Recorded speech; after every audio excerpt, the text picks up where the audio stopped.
All right, we'll call this meeting to order. Please rise for the Pledge of Allegiance. I pledge allegiance to the flag of the United States of America and to the republic for which it stands, one nation, under God, indivisible, with liberty and justice for all. If you could please take a moment and silence your cell phones.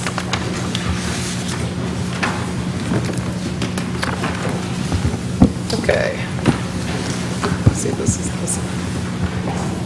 We have a significantly shorter agenda than last time we met. That's good news, but we will give everything our due attention.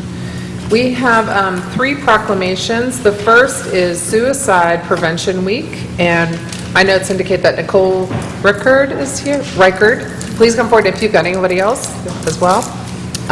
Vijay Kapoor will present the proclamation.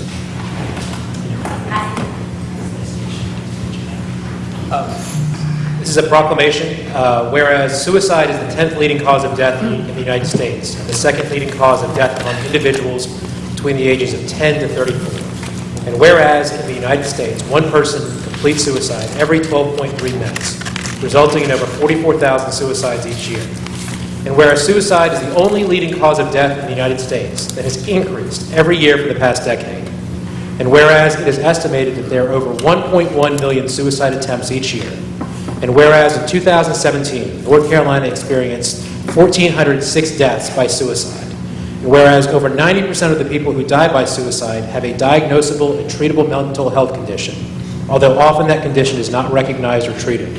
And whereas the stigma associated with mental health conditions and suicidality works against suicide prevention by discouraging persons at risk for suicide from seeking life-saving help, and further traumatizes survivors of suicide loss and people with lived experience of suicide. And whereas organizations such as the American Foundation for Suicide Prevention envision a world without suicide and are dedicated to saving lives and bringing hope to those affected by suicide through research, education, advocacy, and resources for those who have lost or struggled. Now therefore, I, Esther Manheimer, Mayor of the City of Asheville, do hereby proclaim the week of September 9th through 15th, 2018 as Suicide Prevention Week in the City of Asheville, and encourage all citizens to recognize suicide as a preventable national and state public health problem and declare suicide prevention to be a priority.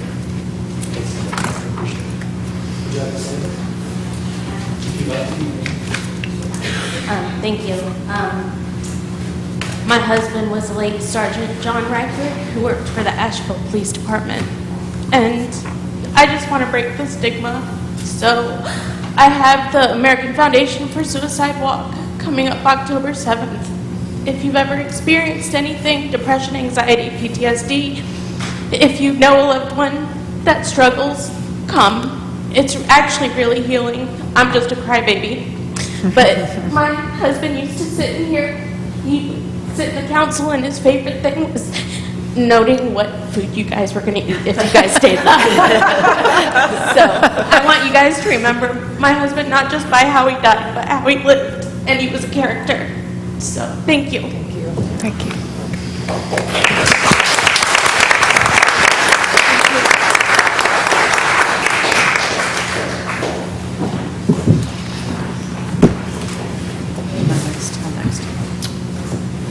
We have a proclamation for Green Bond Pledge Days, and Megan Robinson may be here. And anybody else you have with you, please feel free to come forward.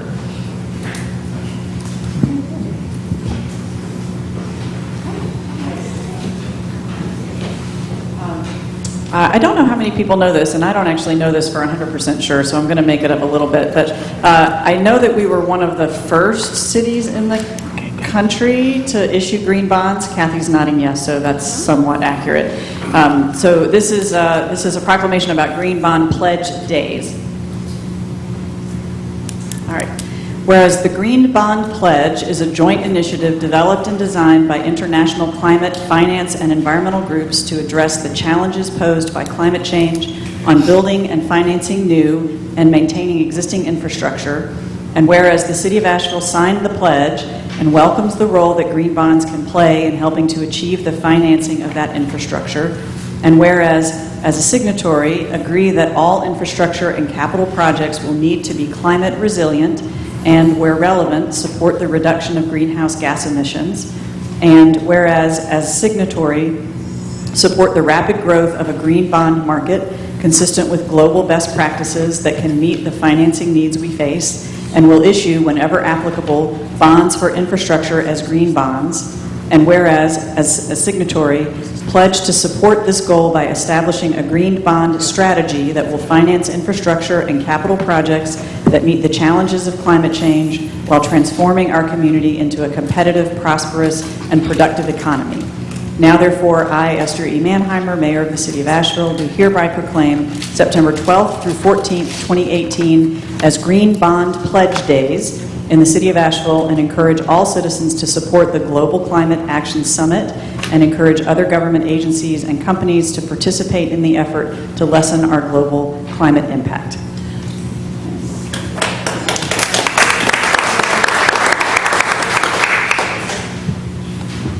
I would just like to say on behalf of the Collider, thank you, Mayor Mannheimer and City Council members. I think it's wonderful that Asheville continues to show leadership on these really important issues, both on sustainability, on climate change. As you referenced, leaders are gathering from all over the world this week in San Francisco, and to be here in Western North Carolina and to continue to see our city move in this direction as we establish our growing reputation as Climate City certainly supports and is in line with the work that we do, and we're privileged to be here to receive this, so thank you. Josh Dorfman, I'm the CEO of the Collider, and Megan Robinson is our COO.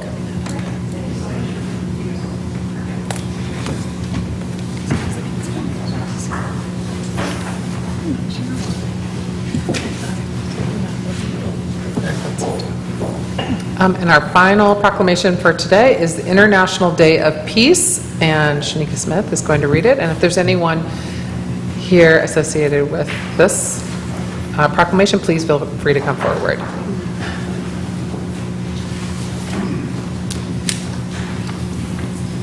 City of Asheville Proclamation.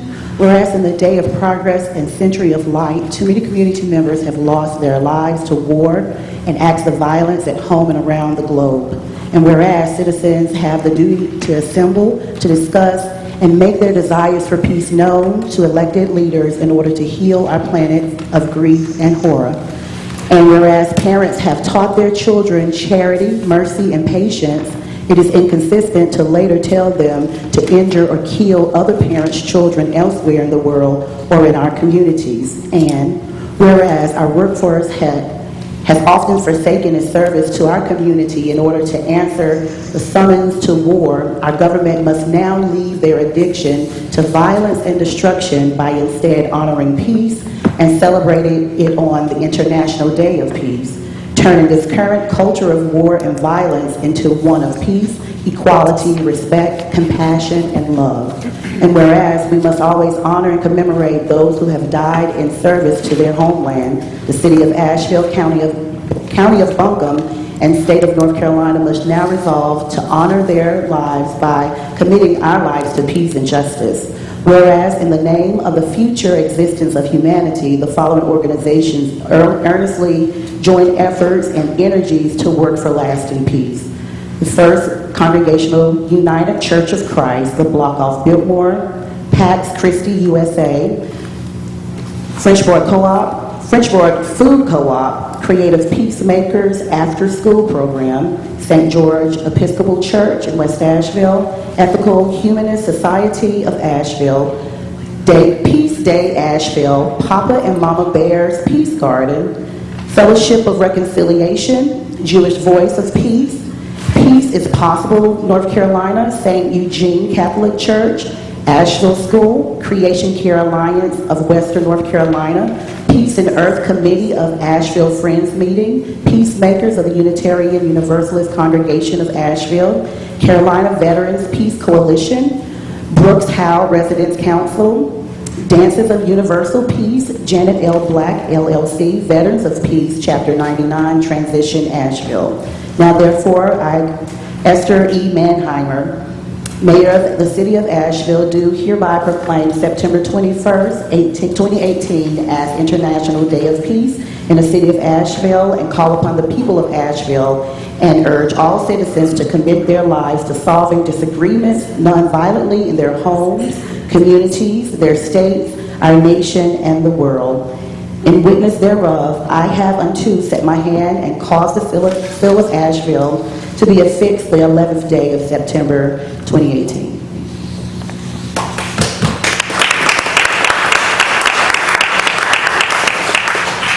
Thank you. My name is Dr. Halsey. I'm a member of Veterans for Peace in the Western North Carolina Coalition for Peace. And we'd like to thank the mayor and the city council for recognizing this proclamation for the International Day of Peace, which will occur on September 21st all around the world and here in Asheville. In addition, we know that this is a day of remembrance for many. Can you imagine if the horrors of 9/11 were happening here in our beautiful city every day? Because that is what's happening in many parts of the world.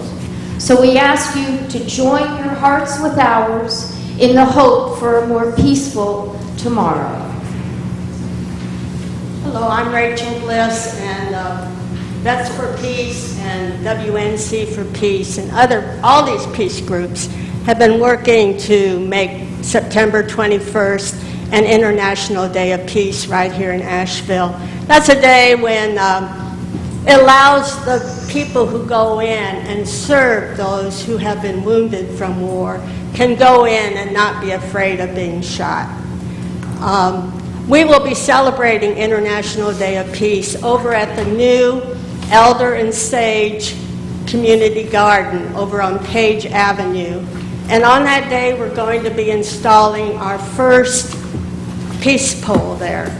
And written on the peace pole will be, "May peace prevail on the earth." And it'll be in English, Spanish, Korean, and Cherokee languages. So I ask you to join us. That'll be 11:30 on Friday, September 21st. And it'll be a great day to recommit ourselves to peace in our community and the world. Thank you so much.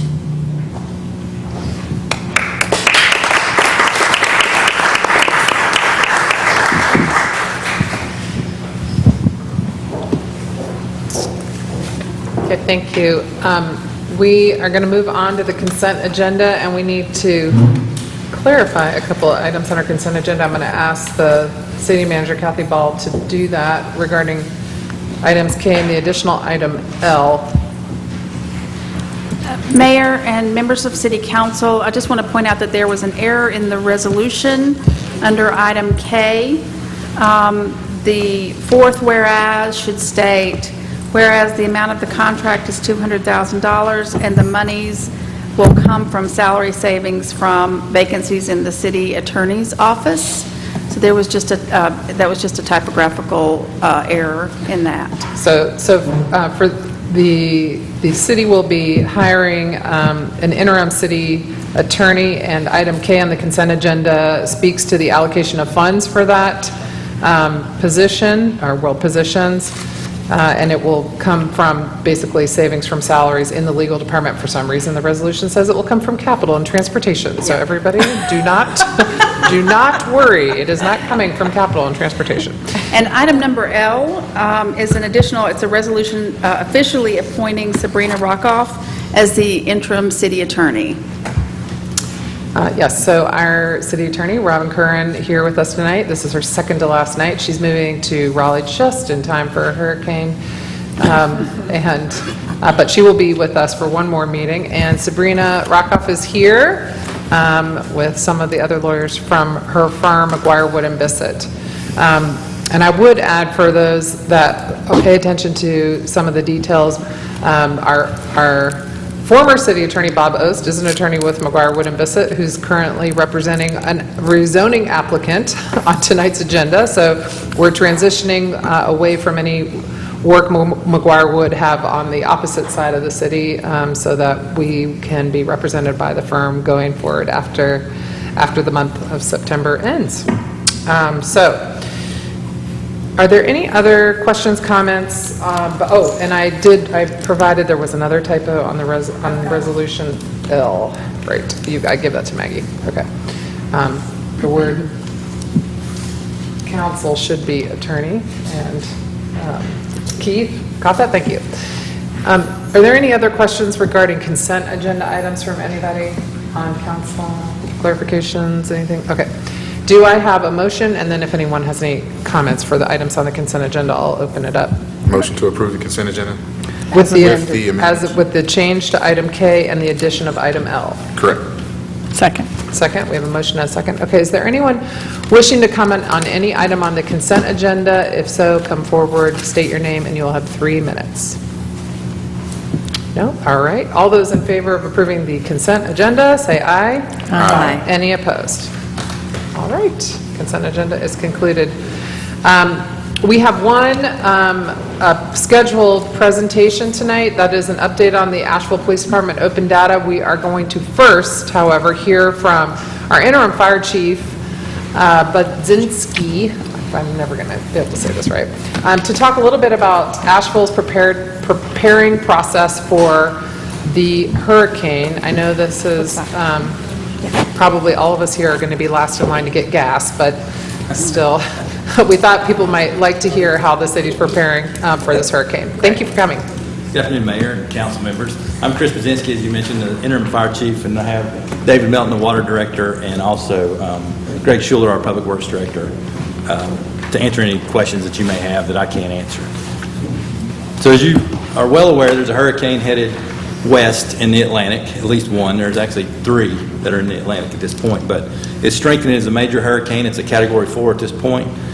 Indications currently are that the storm may linger over the southeast all the way through next weekend.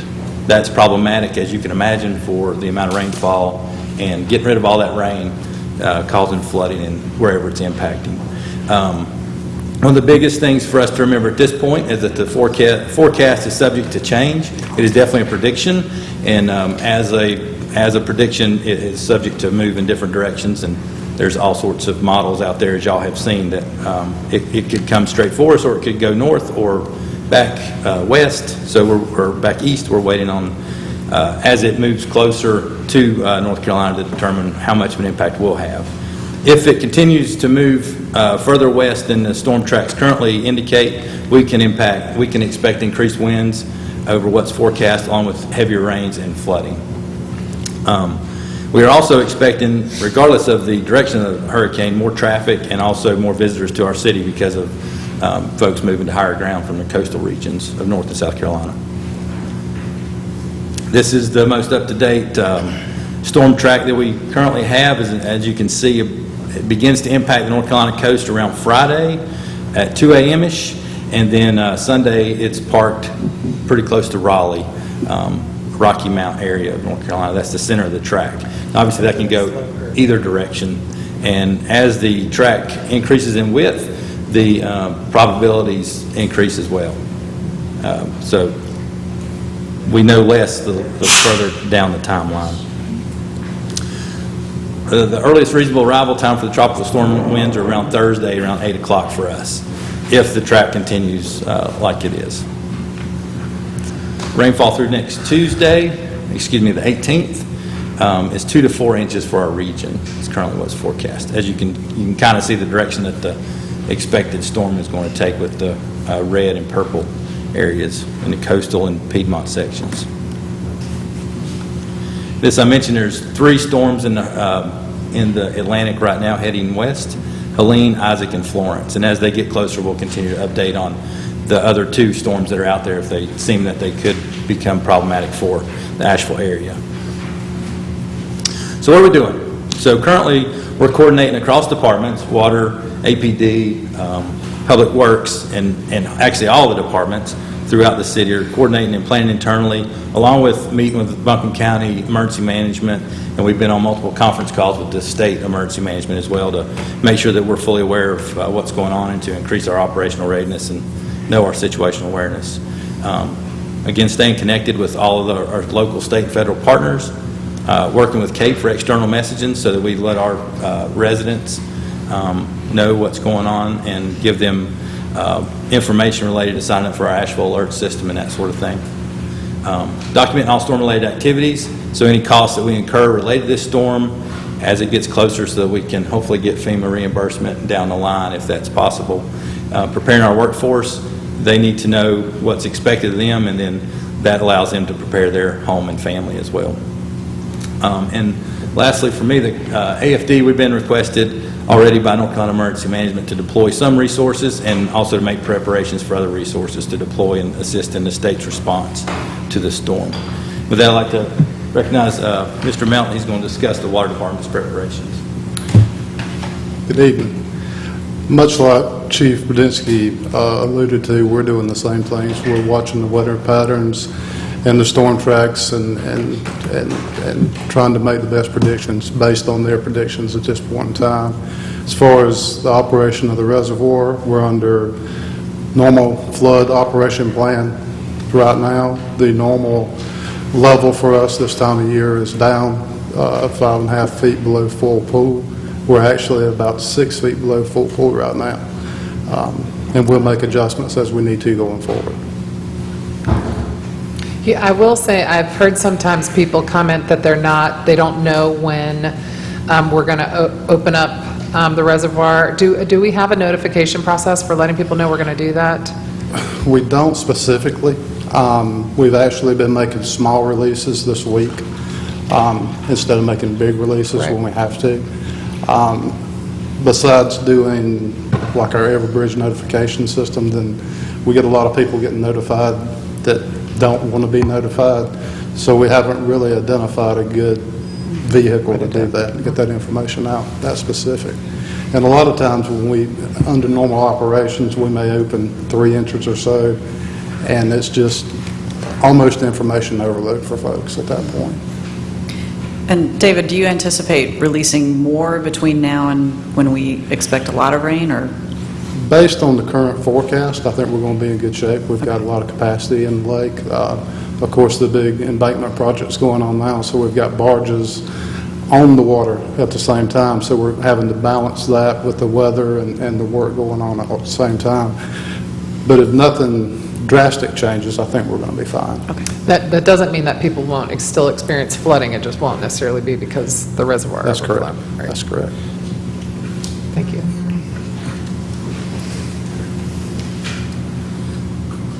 Real quick, in our comprehensive emergency management plan, it discusses our EOC operations, and we begin at level 3, which would occur once we determine that we are going to feel significant impacts from the storm, and then we increase that, bringing in more department directors and key personnel as the storm begins to impact our city. A level 1 would be the worst case scenario, and that'd be a catastrophic impact to our infrastructure. So I just wanted to, it's part of our emergency management plan. And then for our residents, we suggest that they begin to prepare their homes and family and just be ready. And this should occur all the time because weather is unpredictable along with other things. So there's great information located on the readync.gov webpage that allows folks to prepare and plan for these type of events. We'd also like to encourage our residents and visitors alike, along with business owners, to sign up for the AVL alert system. And that can be done on our COA, on the City of Asheville website. There's links there that take them to that page to sign up. It takes about 3 to 5 minutes, and that allows us to send out alerts for evacuations and other sort of information that needs to be sent out timely. And also, I mentioned readync.gov. They also have an app that will give you a lot of handy information, such as weather forecasts and that sort of thing. And then, of course, follow the City of Asheville and also the Asheville Fire Department's Twitter and other social media accounts will keep folks up to date with those. So with that, if there's any questions, I'd be happy to take those. Okay. Thanks for putting this together last minute. Appreciate it. Yes, ma'am. Thank you. Have a good day.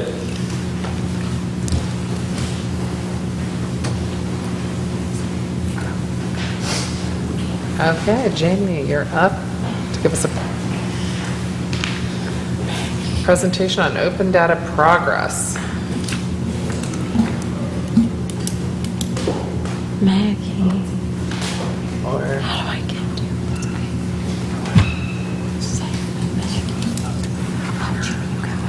to Mayor, Vice Mayor, members of City Council, while they're loading that, I just want to make, I should have, when David was up here, an announcement that David is now the permanent Water Resources Director. He had been interim for a period of time, so he's now full-time Water Resources Director.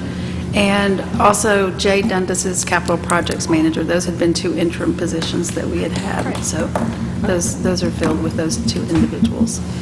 Excellent. Good evening, I'm Jamie Matthews, and I'm going to give you guys an update on where we are with the open data for APD. Since the request came in from Code for Asheville, we have had 3 community meetings with our community partners. We've released the traffic stop data and crime data, and APD has created an open data webpage with a link on their homepage that makes it a lot easier to get access to police data, policies, and reports. So here again is an overview of the request with check marks next to the items that we have completed. All the other requests are still in process in some way, and we're working with our community partners again to move forward. So here's a more specific update on the data sets. The citizen complaint data is in final review, and that should be released very soon. The use of force data, when we pulled that and looked at it, we realized that it was very confusing when people looked at it initially. So we had a discussion with the community group at the last meeting that was very productive and helpful, and based on that conversation, we're working on making that data clearer and improving those data sets for release. The emergency call data, they're working through some issues to filter out records that may be involved in investigations, but that is moving forward and again should be released in like the next couple weeks, we're hoping. Citation and arrest data is an estimated release in mid-November due to some turnover at the county in their IT department. So within their set of priorities, this is when they can help us with that one. And then demographics, we're still working with HR to figure out the best way to do that. So our next steps include another follow-up meeting with our community partners, and those will continue to happen as we work through questions and the release of other data sets. So we're continuing that work, and we're also continuing to validate and improve upon the ones that have been released. You know, as things get pushed out there, you notice little glitches and things. So we are aware of some of those and working on that. So that's all for you now. Anybody have any questions? Thank you. All right, thank you. Okay, now we're ready to move on to the public hearings portion of our agenda. The first public hearing item is a public hearing to consider renaming a 500-foot portion of Riverside Drive to River Arts Place. And Stuart Ronba, help me with this. Rohrbaugh. Oh my God, I can't do it even with Southern too, so. My name is Stuart Rohrbaugh. I'm the City of Asheville's E911 address coordinator. I'm here with my department director, Mr. Ben Woody, to introduce and present a proposal to rename about a 500-foot section of Riverside Drive to a proposed new name, River Arts Place. A portion of Riverside Drive is being realigned with the construction of a new roundabout, and it'll move Riverside Drive further towards the river, and this leaves a remnant of the existing Riverside Drive left over as a separate piece of road. As a separate piece of road, it needs a separate street name, and the proposed street name is River Arts Place. Several community groups and organizations have been involved in this renaming request. Inside your agenda packet, you'll find a couple letters of support from the community, a resolution, a map. The Public Safety Committee reviewed the request at the July 2nd meeting, and staff recommends the adoption of the resolution authorizing the street renaming of a section of Riverside Drive to River Arts Place. Unless you had questions of staff, I'll defer and allow the public to be heard.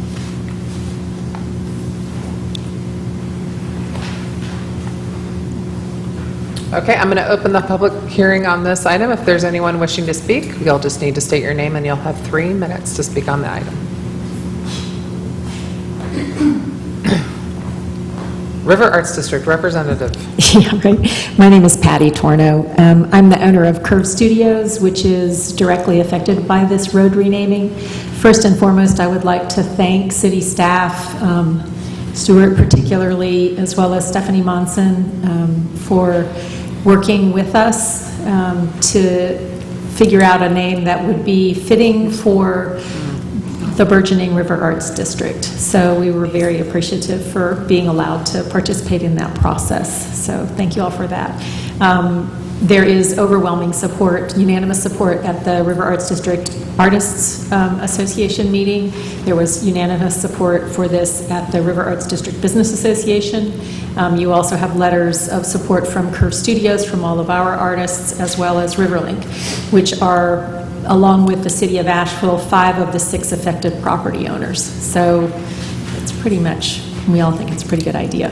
And the main thing is we really appreciate being able to have the language River Arts be part of the lexicon of our geography now. And that was part of where the desire for that name to come from. And because it is a very short street, place seemed like the appropriate 3rd word in that system. The one concern that the artists, specifically at Curve Studios, have is when this transition happens, we think in spring or summer of 2019, the addresses at Curve will go from 6, 9, and 12 Riverside Drive to 3, 5, and 7 River Arts Place. And because that is the businesses of 12 artists at this point, it could be a nightmare. Just in terms of, in the digital age, getting everybody out there to be able to find us is going to be a challenge, we think. Maybe not. Hopefully it'll be easy and it'll all just go seamlessly, but that is something that we would like to ask city staff to be of help in getting that transition to happen. I see It's just nodding something that's a happening little over beyond there. our it's a little beyond our scope of ability. So we have had some issues with Google. Originally, when Curve first started listing there, our 6 Riverside address pulled up a Woodfin name, and it took me about 3 years to get that to change. We can't survive 3 years of not having the right address, so any help would be appreciated. Thank you very much. Thank you. Is there anyone else wishing to speak on this item? If not, I'll close the public hearing and entertain a motion. I move that that we change the name of the section of Riverside Drive to River Arts Place. I've got a second. Brian seconded. second. Very quiet. Very quiet. So I have a motion and a second. All those in favor, please say aye. Aye. Any opposed? All right. The second public hearing item is a public hearing to consider rezoning property located at 643 and 99999, formerly 647 Brevard Road, from RS8 Residential Single Family High Density District to, well, it says Highway Business, a district on our agenda, but I believe it is now going to be CB2, but take it away, David. Has there been an official request to amend this yet? Okay, all right, so the application has, all right. Good evening, Madam Mayor, members of council, members of the general public. My name is Dave Hazard. I'm urban designer with the planning department. Before you, we have a request for a straight rezoning. One thing to note, at the time of application, this was 2 parcels. It has since been recombined, but Buncombe County GIS has not updated their mapping yet, so the maps still show 2 parcels. However, the parcels have been recombined. The parcel is currently zoned RS8 residential single family high density. Initially, the request was for CI, commercial, industrial. Staff did not support that request. That request was changed at the Planning and Zoning Commission to highway business HB. Since then, the request has been changed, as just stated, to community business 2. And that is the zoning district that staff did recommend at the Planning and Zoning Commission meeting, is the CB2 designation. This site is located on Brevard Road, is approximately 5.23 acres. It currently has a dwelling on it, but as per the applicant, it is currently vacant. Just to orient yourself, obviously the parcel is located in the red there. To the north of the parcel are other parcels zoned RS8. There's a mix of vacant parcels. Some do have single-family residential structures on it. To the west of the site is Hominy Creek. Across Hominy Creek is Southern Concrete, and that is zoned CI, Commercial Industrial. To the south of the site are also parcels zoned CI, Industrial, and Office. A single-family dwelling is located there, also a dental office. To the west, or to the east of the site is Brevard Road, and then also additional parcels that are RS8 with single-family dwellings. This parcel is also in the Manufactured Housing Overlay District and the Manufactured Community Overlay District, which essentially means manufactured homes are allowed at this site. Our Greenway Master Plan has a proposed greenway along Hominy Creek to the west of the site, and also has a proposed greenway, the Bent Creek Greenway, that is adjacent to Brevard Road. At this time, there's been no specific development plans that are associated with this request. Just to zoom out a little bit to see this area from a broader view, one thing to note, again, here's the parcel, and the requested zoning is CB2, which you can see that is further south down that corridor location. Brevard Road has been transitioning fairly quickly, and in some areas the zoning has not kept up with this transition. This parcel and the adjacent parcels are RS8 single family, high density. However, staff feels, in particular the parcels that are fronting on Brevard Road, probably should be redeveloped in a higher density, more mixed use pedestrian fashion. So we feel that the RS zoning district is probably not appropriate, again, and particularly to the parcels that are directly adjacent to Brevard Road. And since the staff report obviously was in relation to highway business, just wanted to give you a quick couple points of the differences between the CB2 district and the highway business. The CB2 district is more community scaled. For instance, the maximum building size there is 45,000 square feet, as within the highway business it's 200,000 square feet. One of the large things is the location of the parking. In the CB2 district, the parking has to be the side or the rear of the structure. There are no placement standards in the highway business district. Building height in the CB2 is 40 feet, highway business it's 60. And uses, there's still a wide range of mixed uses that are allowed in the CB2 district, but things like auto dealerships, more auto-oriented businesses, higher intense uses are not allowed in that community business district. This project was heard by the Planning and Zoning Commission on June 6, 2018. Now note, at that time, the request was for highway business, but it was recommended for approval unanimously. There was one member from the general public that spoke, had concerns with the compatibility with the existing single-family uses that are in that area right now. Our Living Asheville Comprehensive Plan identifies this area of urban corridor, which the CB2 district would fit that description. It is described as a workhorse street for transportation, commercial activity, and Asheville recommends the redevelopment over time in the form of mixed-use residential, commercial, office, and places emphasis on pedestrian-friendly amenities. Another thing to note, at the time when this application was submitted, our current comprehensive plan was not adopted, so this was actually submitted underneath our old comprehensive plan. However, that comprehensive plan had similar goals for this area. Also feel it aligns with a number of council vision considerations, a well-planned community, again with the placement of parking and the scale of the building, we feel fits this area. Quality affordable housing, it allows for higher density than the RS8, which is generally associated with affordable housing. One other thing to note is it will be a 30-foot vegetative buffer that is required for any areas where it is adjacent to the RS district. So where this parcel is adjacent to the yellow area, there will be a vegetative buffer that is required.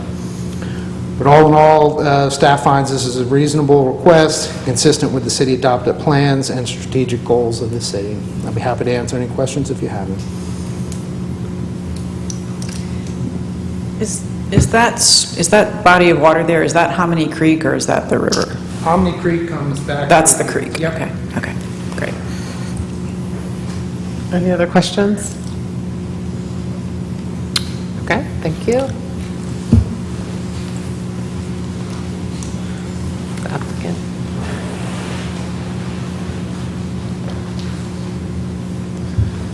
Good evening, Mayor and Council.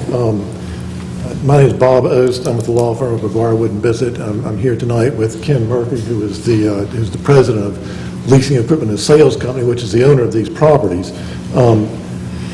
David said about everything that I was going to say. I told the mayor I had a long presentation or a short presentation. I'm going to give the short one.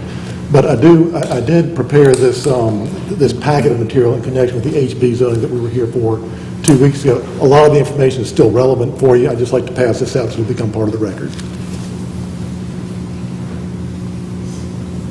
And what is being passed around is photographs of the area, some of the maps you've already seen, particularly the zoning map up there that I was going to refer to, and some excerpts from your plans, specifically the 2025 city plan, which was in place when this request was initiated, and the Living Asheville plan, which has since been adopted. In fact, it was approved at the Planning and Zoning Commission the same night that this matter was before them. As David pointed out, this area is transitioning to commercial. It's been going that way for a number of years, and the uses in the area are reflected in the zoning map, which you see displayed up there. And you can see that there's a fairly good representation of highway business, commercial, industrial, and CB2, all of which have been considered in connection with this request, and all of which are appropriate in this area, and all of which your plans say are appropriate in this area. CB2 is the least intensive of what's been discussed. It still allows a wide range of uses, as David said, but the form may be, it's a little less intensive, and the form may be closer to council's goals for this area. The main thing is that this is a corridor. Brevard Road is a 45-mile-an-hour speed limit, divided, four-lane divided highway. It connects I-40, I-240, I-26. It's the only road in the city that does all of that. It's so we think that it is transitioning to commercial. There's a new office building going up at the intersection of I-40 and Brevard Road, right across from the farmers market. And at the other end of it, you've got this corridor. You've got the outlet mall. They all attract a lot of traffic. But we are fine with the CB2 zoning, and we'd request council support on that. I'll be glad to answer any questions, and if there's things that come up during the rest of the public hearing that I can respond to, I'd like to. And Ken Murphy's here to answer any questions that I can answer. Any questions for Bob? No? Okay. Okay, we'll open the public hearing. Is there anyone wishing to speak on this item? Yes. Oh, no, the next one. Okay. Anyone else? All right, I will close the public hearing. Do I have questions, comments, or a motion? Motion, go ahead. I move to approve the zoning map amendment from residential single-family high-density district RS8 to community business 2, CB2, and find that the request is reasonable, is in the public interest, and is consistent with the comprehensive plan and other adopted plans in that, 1, the CB2 district allows for uses that are appropriate for this corridor. 2, the CB2 district allows for higher density residential. And 3, is compatible with current land uses and desired goals and future land uses as indicated in the new comprehensive plan. I have a motion. Do I have a second? Second. Okay, I have a motion and a second. All those in favor, please say aye. Aye. Any opposed? All right, thank you. All right, that concludes our public hearings agenda. We have no unfinished business tonight. We have a few items of new business. The first is a resolution approving revisions to the land use incentive grant policy. And Jeff Stottinger, who's retired and not retired, is here to talk to us about this. Good evening, Mayor and Council. I'm here presenting every year, the Affordable Housing Advisory Committee and the Housing Community Development Committee do a review of our various incentives and programs, and this is a review of the Land Use Incentive Program, or Land Use Incentive Grant, or Luigi, as some are tempted to call it at times. Just a brief reminder of the nature of this program. This is a performance-based program that provides a grant equal to the portion of permit fees and a portion or all of city property taxes for the incentivized property. And its purpose is to incentivize the development of affordable and workforce housing in locations that are convenient for the residents of that housing to access jobs, schools, and services. It's been on the books now for a number of years. We actually have had 6 approvals of the Land Use Incentive Grant by Council, and at this date and time, none of those have been executed. So again, it's not the grant. It works that you pay your permit fees at the completion of your project and the certificate of occupancy. You apply for and receive a grant equal to whatever your incentive was for permit fees. On an annual basis, you pay your property taxes and then apply for and receive a grant. After confirmation that the benefit is achieved, you would receive those property taxes back as a grant. This year, the Affordable Housing Advisory Committee made a number of recommendations, which staff then followed up with developers to do a reality check on these. And generally, the recommendations that went from staff to the Housing Community Development Committee also did pass muster with the majority of developers who would be looking to access these programs. I'm just going to briefly review the major changes rather than all the provisions of this. Probably one of the more significant is that the minimum period of affordability that a developer would need to promise for their affordable or workforce units is recommended to increase from 15 years to 20 years. And this is a response to concerns in the community and on council that time passes quickly, and that the longer the incentive lasts, the more beneficial it is to the community and the residents who are served by that. It added a new section, which is essentially a bonus section, that if a developer, the baseline is housing that's affordable to households at 80% of area median income. Based upon that straight line math calculation that someone should pay no more than 30% of their income for rent at those levels at whatever level of income you make, and 60%, 80%, 100% are the qualifying categories here. So they've added a recommendation to add a category where if you are promising the benefit to households at 60% of median income as opposed to 80% of median income, there would be a point benefit that would be added to your score. It's also clarified what access to transit was, including making sure that it was understood that twice hourly transit qualified for a benefit, but also that transit of any kind within the hourly schedule did qualify for a benefit as well. It expanded the definition of job centers. So this will now include urban centers that are defined in the comprehensive plan. Or the applicant can make a case that their location is convenient for residents to get to job centers. It includes 20 points as an additional point allowance if the developer is willing to commit to a covenant affordability for at least 50 years. So we have 20 as our baseline, but willing to, and although permanent affordability is a difficult thing to define, that's how that is defined in this. So a minimum commitment of 50 years. It gives 10 points for brownfield development. That had actually been in the policy at its inception and was removed, but that is recommended to return.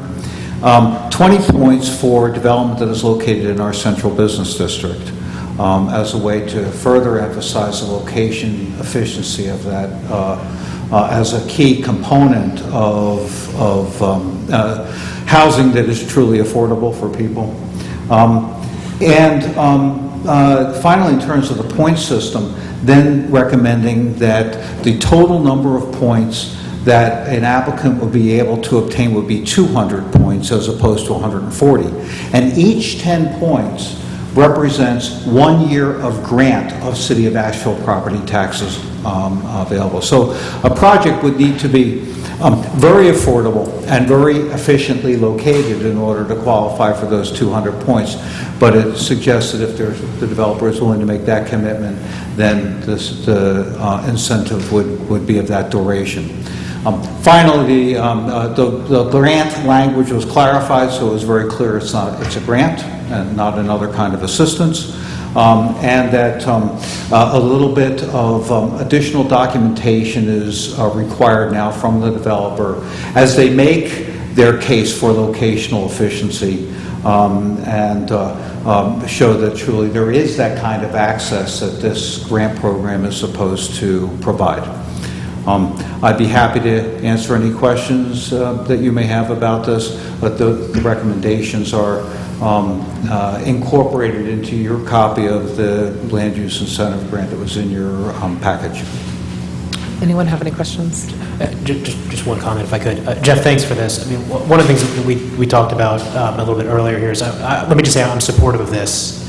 One of the things I think would be helpful to see if you would be able to take back to the Affordable Housing Advisory Committee is this question about, whether they could look at, whether as a condition of this, that it be required that the net affordable housing units at the end would actually be more than in the beginning. And this came up a couple years ago in the Miami Circle development. That was a mobile home community that was sold and essentially made way for a new apartment complex, which applied for a Luigi grant. And so I think it would be helpful, to have that group kind of chew on that question of whether or not you'd want as a requirement that the overall net affordable housing units, be sort of be more than at the beginning for one of these grants. Yes, thank you, Councilman. That will be on an upcoming Affordable Housing Advisory Committee agenda. Thanks, sir. Thanks for this, and I'm a little embarrassed to say this, but I think this came up, I forgot to bring this up at the last HCD meeting, but I think the first time this came to the committee and we were looking at it, I made a couple of recommended changes, the one around transit and a couple of others, but one that I think I also made, it's not reflected in the minutes, I was just checking, is a set of criteria and points around energy efficiency as well. And I think where we ended up was just taking, my recommendation was to take essentially the same language that we have in the Housing Trust Fund and adding that to this so that, there's a sort of you get X points for Energy Star, you get more points if you're doing another certified program, and then I can't remember if there's a third level, but if that, I don't think that would be a problem to add that, but you weren't there for that conversation, so. Councilwoman, would that be acceptable to bring as part of the Affordable Housing Advisory Committee's recommendation regarding the points that Councilman Kapoor made? Would that be to bring that package back to HCD committee? Sure, as another set of possible amendments later on. Yeah, that's fine. Great, thank you. I'm happy to make a motion if we're ready for that. No, well, we're on new business. Oh, so we don't do Yes, go ahead. Okay. So I make a motion that council adopt the proposed revisions to the land use incentive grant policy. Second. All right, I have a motion and a second. Is there anyone wishing to comment on this item? Yes.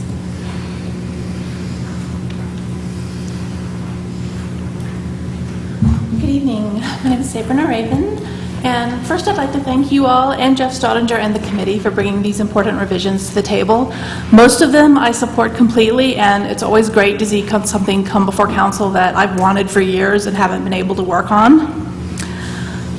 However, I'd strongly urge you to reject the language awarding developers points for building within a half mile of a bus stop that gets only hourly service. Riders have always known that a bus that runs only once an hour is not frequent enough to be a reliable transportation option. And one of the things that impressed me about Tyndale Oliver when we chose them for the TMP was that they said flat out, the industry knows that a bus that runs more than every 30, that a bus has to run at least every 30 minutes in order to get enough ridership to be cost effective. Now, you're probably thinking that the language in there says this is for routes that are planned to get more frequent service in the future. But you're also all keeping an eye on Florence. Things happen. We can't always predict them, we can't always control them, and all our best intentions and plans can be scattered in a moment. I'm going to fight to get the TMP recommendations funded and implemented. I hope you will be too. But today, none of us can guarantee what's going to happen with the TMP or when it's going to happen. We plan for the future, but we build for today.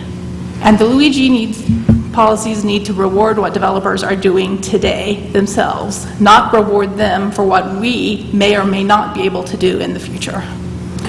And if what they're doing today is building not even a quarter mile, but a half a mile away from a stop that gets only hourly service, then what they're doing is not transit supportive, it's not rider friendly, it's not aligned with the city's goals, and it shouldn't be incentivized.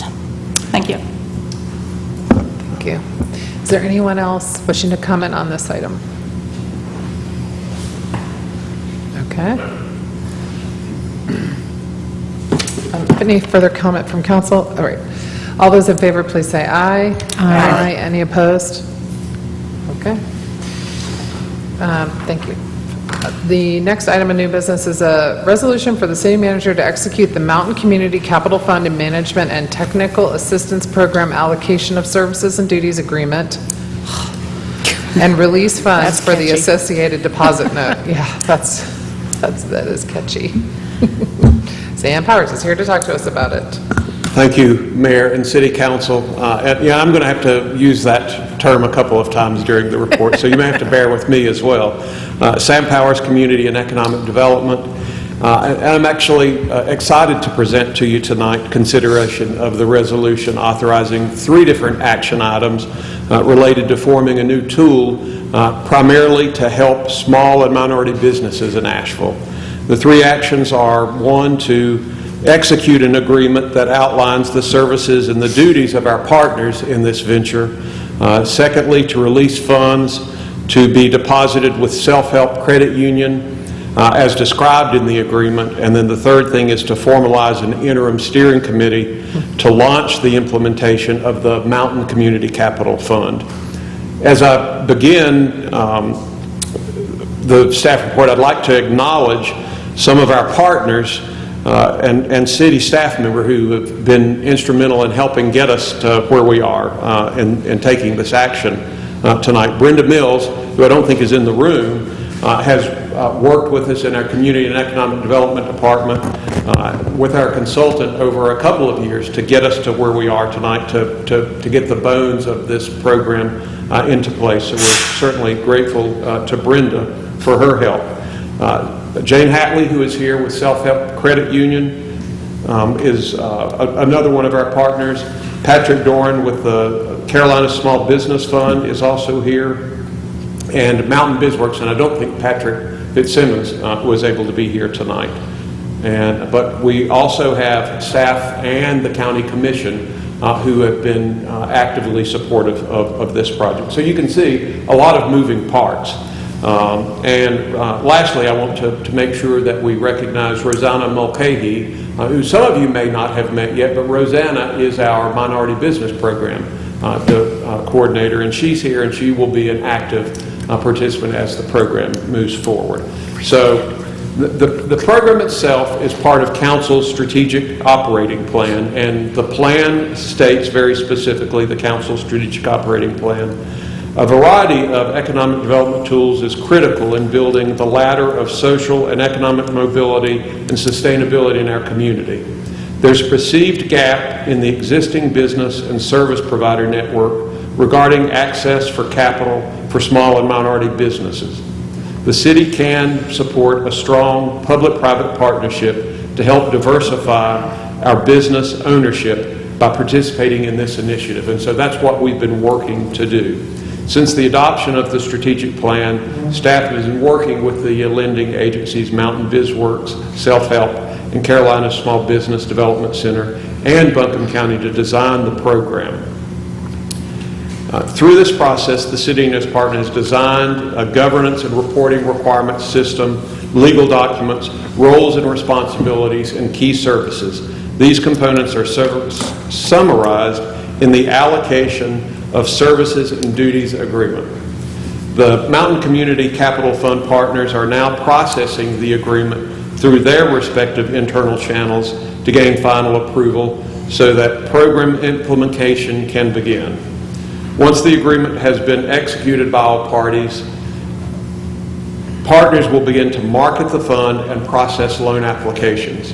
As part of the partnership, each lender will provide quarterly reports with financial performance and data about their borrowers, including demographic, business, and job information to the city's program metrics manager, Rosanna Mulcahy.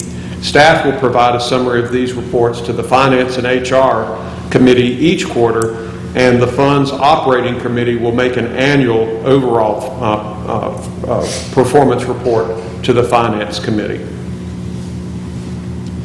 The City Council, Finance, and HR Committee approved this item at its meeting on August 28th and recommended it to City Council. The pros for this, again, are strong in that they provide opportunity for the city to work with lenders that have experience in providing finances to small business in underserved areas and markets, and are committed to assisting the growth and development of small business enterprises, especially minority-owned businesses. This also creates a partnership with Buncombe County to provide access to capital for small businesses by providing pooling funds to serve as collateral for these loans.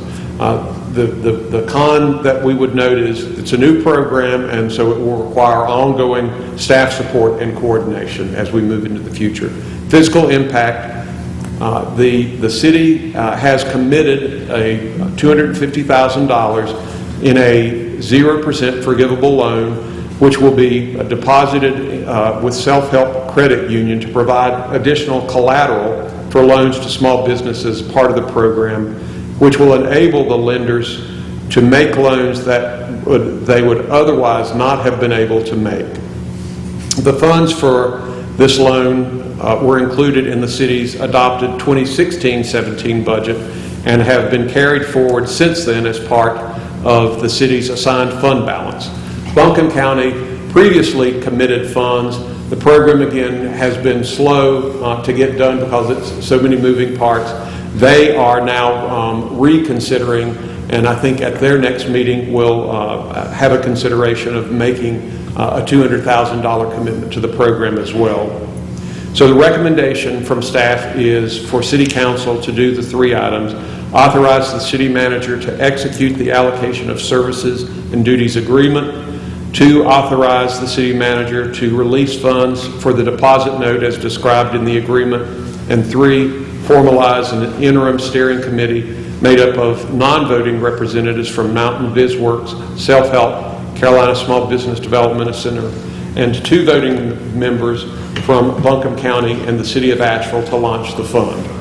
After 180 days, city staff will seek City Council's appointment of a permanent operating committee pursuant to items of the agreement, including the 3 community stakeholders.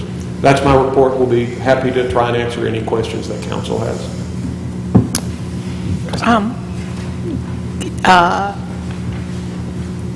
This is a great program, and I want to shout out to Gordon Smith because I think he was one who initiated this. So, Gordon, if you're watching,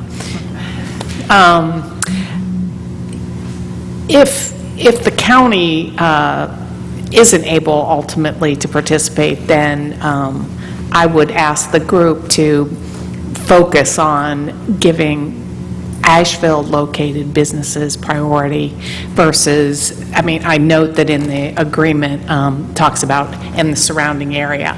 So, you know, to the extent, if Buncombe County is unable to participate, and, you know, I would just ask that you focus on businesses within Asheville, and probably proportionately to the skin in the game, because I note that the county is coming up with less dollars than the city. So, but this is a great initiative. Sam, good presentation.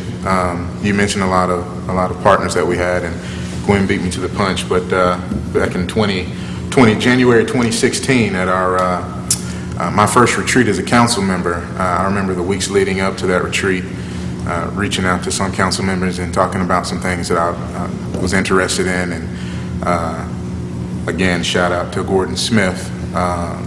He helped a very green council member express himself without expressing himself by stepping up and making the suggestions for what at then was Buncombe Community Capital, and then changed to this. So it's been some years, and just want to tip my hat to him for speaking up during that retreat to see this come to fruition today. And wherever he's at, if he's watching, he's probably not watching. I wouldn't be. We'll make sure that he is aware of council's wanted to action. formally tip my hat to Gordon Smith for his help on this early on. So thank you, Gordon, wherever you are. I was going to mention that, but He's not, I mean, he still lives in Asheville. It's not a posthumous type Like passed of mention, away of or course, anything. but I mean, again, so. Do I have, thank you, Sam. Do I have a motion to adopt the resolution? Make a motion. I recommend that the Asheville City Council authorize the city manager to execute the allocation of services and duties agreement. 2, to authorize the city manager to release the funds for the deposit note as described in the agreement. And 3, formalize an interim steering committee made up of non-voting representatives from Mountain BizWorks, Self-Help, the Carolina Small Business Development Center, and 2 voting members from Buncombe County and the city of Asheville to launch the fund. After 180 days, city staff will seek a city council appointment of a permanent operating committee pursuant to the terms of the agreement, including 3 community stakeholders. second. All right, we have a motion and a second. Is there anyone wishing to comment on this item? All right, if not, all those in favor, Oh, please. wait, James. Oh, sorry. I just want to say thank you all for your vision and your support of this. It's been a long road, but I think it's going to be a really wonderful addition to our tool chest. Okay, thank you. Anyone else? All right. All those in favor, please say aye. Aye. Anyone opposed? All right. And the last item of new business is the City Council's 2036 vision and adopting the strategic priorities. I'm going to turn it over to the city manager, Kathy Ball, for this. Mayor, Vice Mayor, members of City Council, I don't have a formal presentation for you. There are a few points I would like to hit on. First, this is typically something that you would have seen in March or April, and we noticed that we had not gotten formal approval on that, so we wanted to bring it to you for formal approval. So this is the action that you all took on February. You have before you a red line copy, hopefully to be able to show you where we were and then what you all recommended as changes. I did want to point out that you made a couple of changes to some of the major topics. It used to be an equitable and diverse, or excuse me, a diverse community. You all changed that to an equitable and diverse community. And under we had a smart city, and we changed that to a financially resilient city. So those were some major changes.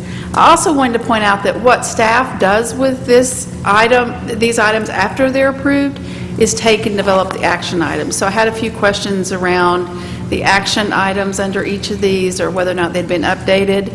So we will update that and bring you back a report on it. So if you're seeing blanks in some of those spaces or some things that haven't been updated, we will do that and get it back to you. And that is all I have. Okay, do I have any questions or a motion? I make a motion that we formally accept the City Council's 2036 vision and adopt the City Council strategic priorities for the fiscal year 2018-19. Second. All right, I have a motion and a second. Is there anyone wishing to comment on the motion? No? All right, council, all those in favor, please say aye. Aye. Any opposed? All right. Oh, I don't know what we do now. No, it's just- We do have a closed session. I have a couple of people that did sign up to speak. Saber, I had you signed up, but it was under the item, if you would like, okay. And then I had Richard Fireman. Oh, there, it's fine. All right, this is our public comment period, and you'll have 3 minutes. Thank you, Mayor Mannheimer and members of council. Just recently, I've been able to read your report, and it's a marvelous report. I think you should be proud of it. I don't know exactly what the language is, the new language of all the subcategories, but I commend you for keep working on it. The problem that I see is that in your search for city manager, there's not one mention of sustainability. There's no mention of this candidate having experience in sustainability, training in sustainability, and we are priding ourselves in Asheville of being Climate City. We just had a proclamation about a green bonds program, and I've been part of the SACE process, which just approved a 100% renewable resolution that was approved by the PED committee yesterday. And if we are going to move ahead in Asheville, we have to be realistic and make sure that we have staff and a manager that understands the goals. We are so far behind, despite starting in 2007 with the mayor's climate change agreement. We are further behind today than we were then.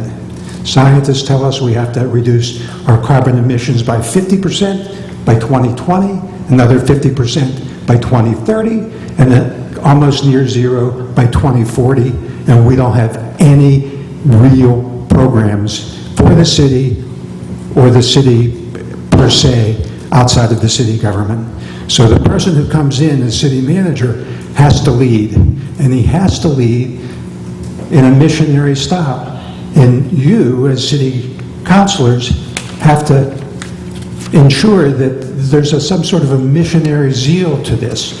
And I'm not talking about missionary zeal like you go to Africa and you convert people.